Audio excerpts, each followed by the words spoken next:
Harry Brook ஒரு replacement எடுத்துருந்துருக்கணும். அவங்க திரும்ப ஜேஎஃப் ஃப்ரேசர் மேக்கருக்கு மேல அது அவர் மேலேயே ரொம்ப ரிலேபிளா இருந்துட்டாங்க. அவர் அடிச்சு கொடுப்பாரு பவர் பிளேயர்ன்ட்டு. அவர் இந்த சீசன் ஒரு ஃபெயிலியர்.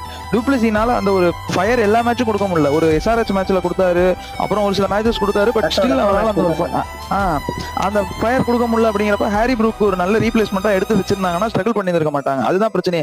அதுதான் ஒரு பேட்டரி ஷாட்டா இருக்கு. Axar Patel is more of bowling allrounder. அவரால் எல்லா மேட்சுமே பேட்டிங்ல அந்த மாதிரி ஒரு இம்பாக்ட் கொடுக்க முடியாது. ஸோ அப்படி இருக்கும்போது ஒரு நல்ல ஒரு ஃபாரினர், அந்த மிடில் ஆர்டர் ஆடுற ஒரு நல்ல ஃபாரினர் எடுத்து வச்சிருந்தாங்கன்னா பிரச்சனையே இருந்திருக்காது. அதுதான் வந்து இப்போ ரொம்ப இடிக்குது. இப்போ பவுலிங்குமே வந்து பாருங்க, முகேஷ் மேல தான் வந்து ரொம்ப ரிலேபிள் ஆறாங்க. நான் என்ன சொல்லுவேன், முகேஷை விட்டுருங்க, நேரா தர்ஷன் நால்கண்டே எடுத்துட்டு வாங்க. தர்ஷன் நால்கண்டே யங்ஸ்டர், விப்ராஜ்லிங்கமே நம்பி தரீங்கிறப்போ தர்ஷன் நால்கண்டே ஆல்ரெடி ஜிடி ஆடி இருக்காரு ஒரு சீசன்ங்கிறப்போ தாராளமா எடுத்து நீங்க தர்ஷன் நால்கண்டே ஆட வைக்கலாம். மோகித் சர்மாவே உட்கார வைக்கிறீங்கன்னா அடுத்த மேட்ச் முகேஷ் உட்கார வைங்க, தர்ஷன் நால்கண்டே ஆடுங்க. அவர் வந்து ரொம்ப எஃபெக்டிவா இருப்பாரு.